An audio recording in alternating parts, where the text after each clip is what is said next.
Assalamualaikum warahmatullahi wabarakatuh. Mohon maaf sebelumnya untuk video part 2, relasi dan fungsi, lama banget diuploadnya. Nanti juga ada part 3, khusus terkait dengan fungsi. Jadi untuk video part 1 dan part 2 itu terkait dengan relasi.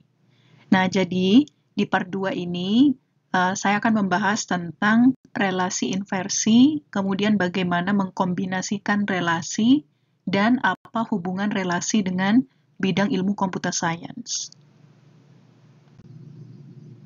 Baik, kita mulai dengan relasi inversi terlebih dahulu. Nah, misalkan ada R ini adalah relasi dari himpunan A ke himpunan B. Nah, kalau kita berbicara inverse dari relasi R, ini dilambangkan dengan notasi berikut ini. Ini menyatakan relasi dari B ke A, jadi ditukar. Nah, yang didefinisikan oleh, jadi himpunan semua pasangan terurut B, A, sedemikian rupa sehingga pasangan terurut A, B termasuk dalam relasi. Nah, artinya, jika relasi R menghubungkan elemen himpunan A, sebentar ya. Jadi kalau ada relasi yang menghubungkan antara himpunan A ke himpunan B, maka relasi inversnya R pangkat min 1-nya akan menghubungkan elemen B ke A. Jadi tinggal ditukar saja. Jadi relasi inverse adalah relasi yang dibentuk dengan menukar urutan setiap pasangan terurut A, B dalam relasi asli menjadi pasangan terurut B, A. Nah, untuk memudahkan, saya akan berikan contoh di slide berikutnya. Nah, ini contohnya. Misalkan kita punya himpunan P. Berikut, kemudian himpunan Q. Berikut ini. Nah, jika kita definisikan relasi R dari P ke Q, dengan relasinya adalah jika P habis membagi Q. Nah, maka kita bisa peroleh relasinya adalah pasangan terurut 2,2, 2,4, 4,4, 2,8, 4,8, 3,9, dan 3,15. Jadi artinya 2 habis membagi 2, 2 habis membagi 4, 4 habis membagi 4, dan seterusnya. Nah, bagaimana relasi inversnya? Jadi kalau berbicara relasi invers dari R, nah yaitu relasi dari Q ke P. Jadi dibalik. Yang awalnya dari P ke Q menjadi Q ke P. Nah, dengan pasangan terurut Q, P elemen relasi inverse. Nah, jika Q adalah kelipatan dari P. Nah, maka kita peroleh data sebagai berikut. Nah, jadi untuk memudahkan tinggal dibalik saja nilai dari P ke Q menjadi Q ke P. Nah, jadi ini 2,2, jadi dibalik Q, P. Jadi 2,2. Nah, 2,4 berarti dibalik Q-nya dulu. 4,2. 4,4 menjadi 4,4, 2,8 menjadi 8,2, dan seterusnya sampai 3,15 menjadi 15,3. Nah, jadi inverse-nya adalah, inverse relasinya adalah kelipatan. Q adalah kelipatan dari P. Nah, itu adalah terkait dengan relasi inverse. Kemudian, apabila berbicara representasi relasi menggunakan matriks, maka relasi inversnya memakai transpose matriks. Nah, masih ingat transpose matriks? Jadi, transpose matriks itu adalah matriks baru yang dihasilkan dengan cara menukar elemen baris menjadi elemen kolom. Dan sebaliknya. Nah, dengan kata lain, baris pertama matriks awal ini menjadi kolom pertama pada matriks transpose. Nah, baris kedua menjadi kolom kedua, dan seterusnya. Nah, jika matriks awal katakanlah memiliki ordo M kali N, nah, maka matriks transposnya akan memiliki ordo kebalikannya, berarti N kali M. Oke, ini contohnya ya, katakanlah saya punya matriks M, Nah, bagaimana matriks M ini adalah merepresentasikan relasi R. Kemudian relasi inverse-nya adalah katakanlah relasi N. Ini berarti adalah transpose dari matriks M. Oke, jadi M ini ditransposkan menjadi M. Nah, sebagai berikut. Oke. Kemudian, bagaimana caranya kita mengkombinasikan dua relasi? Nah, karena pada dasarnya relasi biner atau relasi yang menghubungkan dua himpunan itu adalah himpunan pasangan terurut, himpunan. Nah, maka operasi himpunan seperti irisan, gabungan, selisih, kemudian beda setangkup, ini memakai prinsip-prinsip yang ada di himpunan. Nah, jadi irisan himpunan, gabungan, selisih, dan beda setangkup ini juga berlaku di relasi. Karena pada dasarnya relasi biner itu adalah relasi yang menghubungkan dua himpunan. Oke. Nah, kalau kalian ingin lebih paham tentang operasi himpunan terkait dengan irisan, gabungan, selisih, beda setangkup, bisa menonton video saya di bagian himpunan. Ada part 1 dan ada part 2-nya.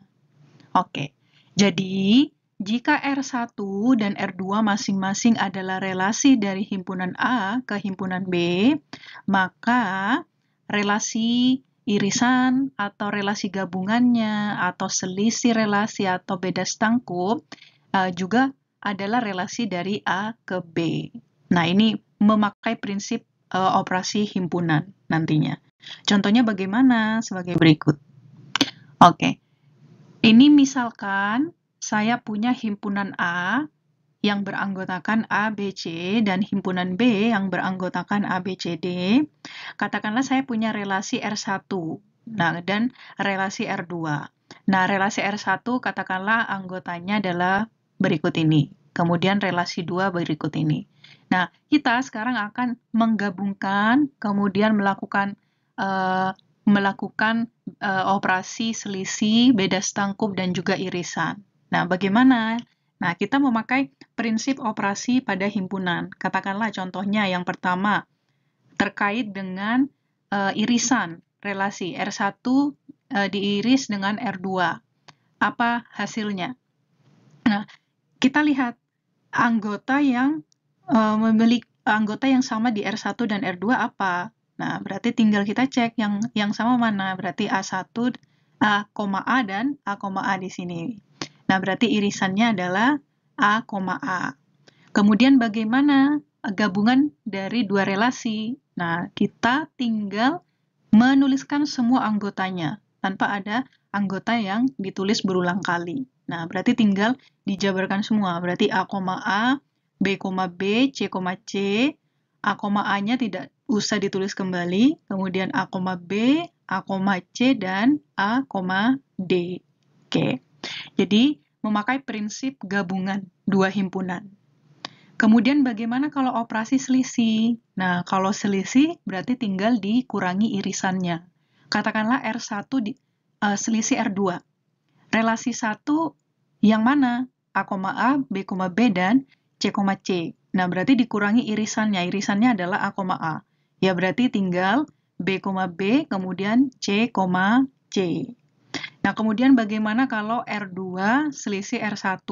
Nah, R2 adalah ini. Nah, berarti tinggal dikurangi irisannya. Nah, berarti kurangi A, A. Berarti sisa A, B, kemudian A, C, dan A, D. Oke, kemudian kalau operasi beda setangkup. Oke, kalau beda setangkup masih ingat? Nah, jadi istilahnya begini. Oke, beda setangkup ini adalah yang saya iris, bagian yang saya iris ini. Nah, tanpa yang di tengah, tanpa irisannya. Berarti istilahnya A digabung dengan B dikurangi dengan irisannya yang di dalam sini. Nah, istilahnya adalah R1 digabung dengan R2 dikurangi dengan irisannya. R1 diiris dengan R2. Oke. Ini pakai tanda kurung ya. Oke. Jadi tinggal R1 digabung dengan R2. Berarti kan A, A, B, B, C, C, A, B, A, C, dan A, D. Tinggal dikurangi irisan. Irisannya A, ya. Berarti sisanya adalah B, B, C, C, A, B, maksud saya, A, C, dan A, D. Oke, semoga bisa dipahami ya. Oke, next. Nah, kemudian semisal atau jika relasi R1 dan R2 masing-masing dinyatakan dengan matriks. Nah, sekarang kita bicara matriks ya. MR1, matriks R1 atau matriks R2. Maka, matriks yang menyatakan gabungan dan irisan dari kedua relasi tersebut adalah, nah, jadi hasil gabungan union. Matriks R1 dan R2 adalah matriks baru yang merupakan hasil dari operasi OR. Nah, ini memakai operasi OR kalau gabungan.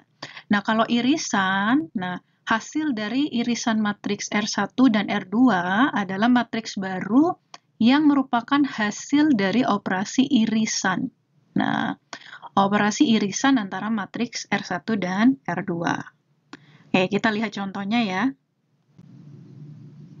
Oke, ini adalah contohnya. Misalkan relasi R1 dan R2 adalah relasi pada himpunan A. Oke, dinyatakan oleh matriks berikut. Jadi saya punya relasi matriks 1, matriks relasi 1, dan matriks relasi 2 sebagai berikut. Kemudian saya ingin mencari matriks, nah, R1 digabung dengan R2, dan matriks R1 diiris dengan R2. Nah, tinggal kita pakai prinsip OR dan AND pada logika. Nah, jadi tinggal kita AND-kan atau kita OR-kan. Kalau penggabungan berarti pakai OR, kalau irisan berarti tinggal pakai operasi AND. Nah, tinggal kita operasikan satu persatu. Nah, berarti kalau penggabungan berarti pakai OR. 1 OR 0 berarti 1. 0, 1, nah jadi 1. 0, 0 jadi 0. Oke. Dan seterusnya. Nah, ini masing-masing dioperasikan. Nah, menggunakan prinsip OR. Nah, kalau irisan berarti tinggal memakai prinsip AND. Nah, kalau AND berarti satu-satu menjadi satu, yang lainnya jadi kosong. Oke. Katakanlah berarti di sini yang satu-satu mana? Yang satu-satu hanya ini dan ini, kemudian ini dan ini saja. Makanya hasilnya yang bernilai 1 hanya yang memiliki nilai 1 dan 1. Oke, 1 and 1. Nah, jadi hasilnya 1. Oke, itu adalah semisal kita ingin mencari matriks dari gabungan relasi atau irisan relasi. Oke, kemudian ada lagi yang namanya komposisi relasi. Nah, misalkan R adalah relasi dari himpunan A ke himpunan B. Jadi katakanlah saya punya himpunan A, kemudian saya punya himpunan B. Nah, jadi relasi R ini yang menghubungkan dari himpunan A ke himpunan B.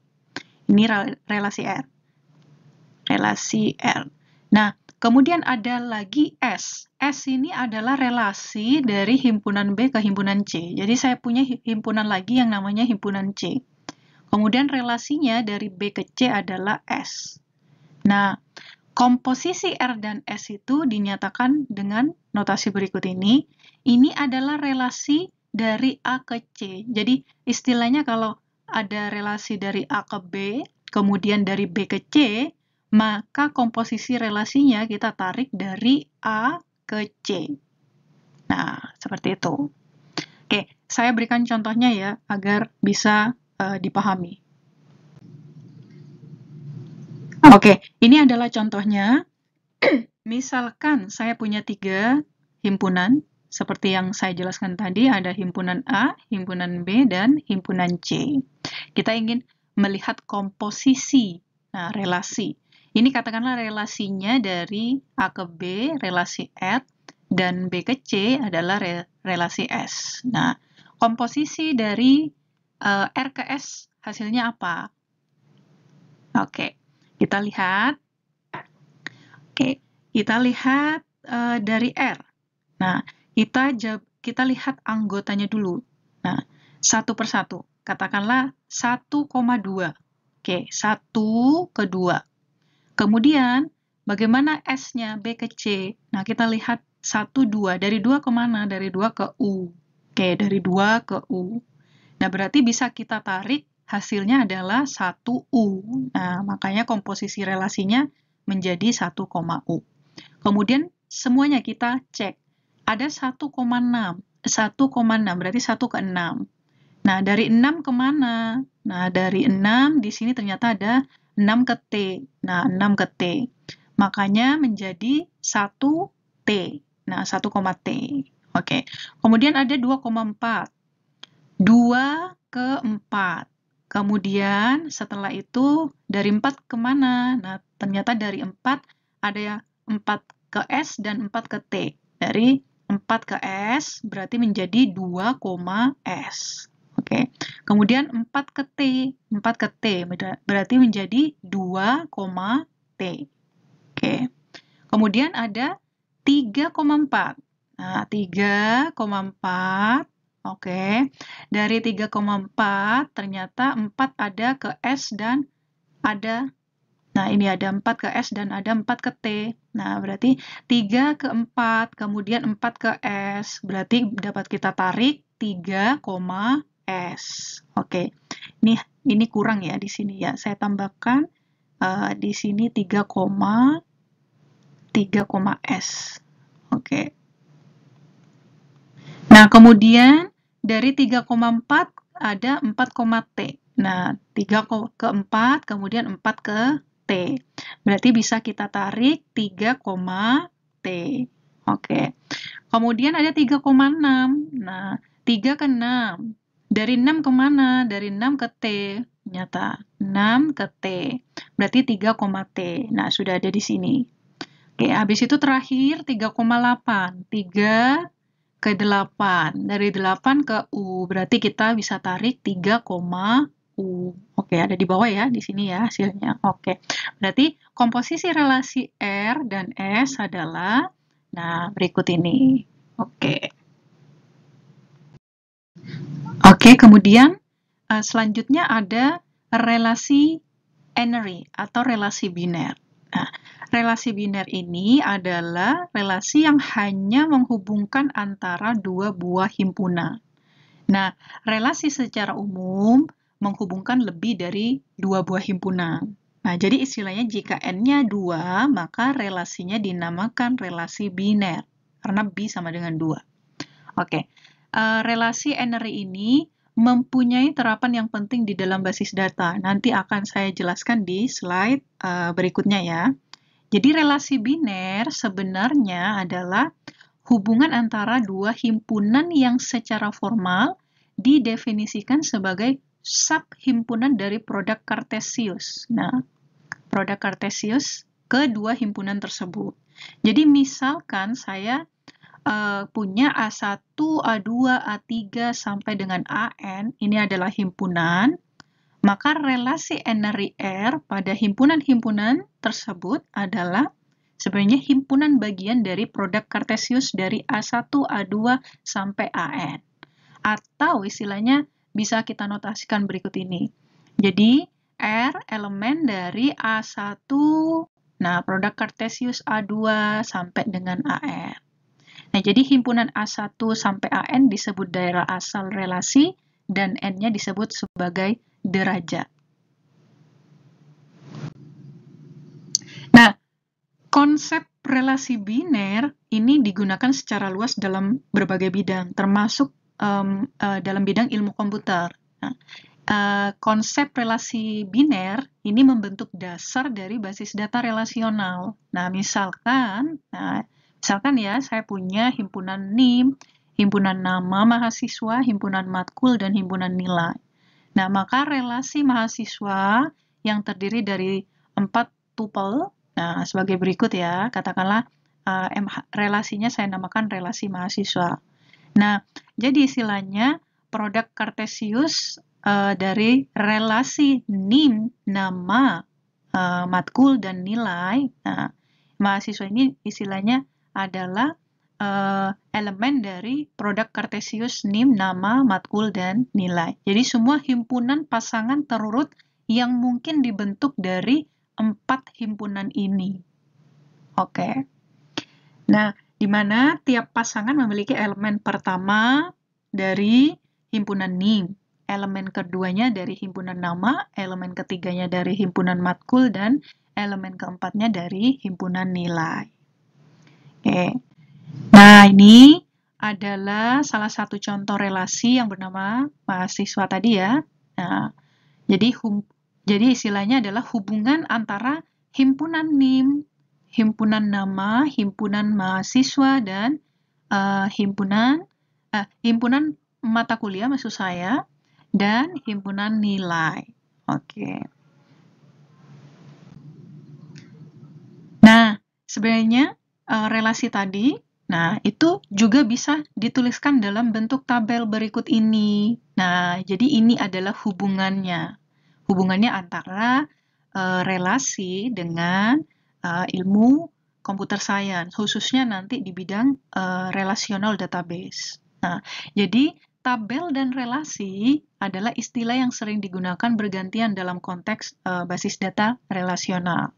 Nah, tapi juga relasi bisa merujuk pada hubungan antar tabel-tabel yang terstruktur.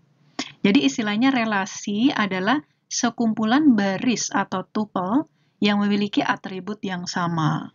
Jadi basis data relasional sebenarnya adalah penerapan dari konsep relasi dalam matematika diskrit. Jadi makanya kita belajar matematika diskrit karena nanti kita bakal belajar terkait dengan pengantar basis data, kemudian juga terkait dengan basis data relasional. Nah, ini ya. Nah, nanti yang saya jelaskan tadi, kalian nantinya bakal belajar terkait dengan basis data relasional, di mana ia didasarkan pada konsep relasi binary. Jadi pada basis data relasional, satu tabel menyatakan relasi, dan setiap kolom pada tabel disebut sebagai atribut.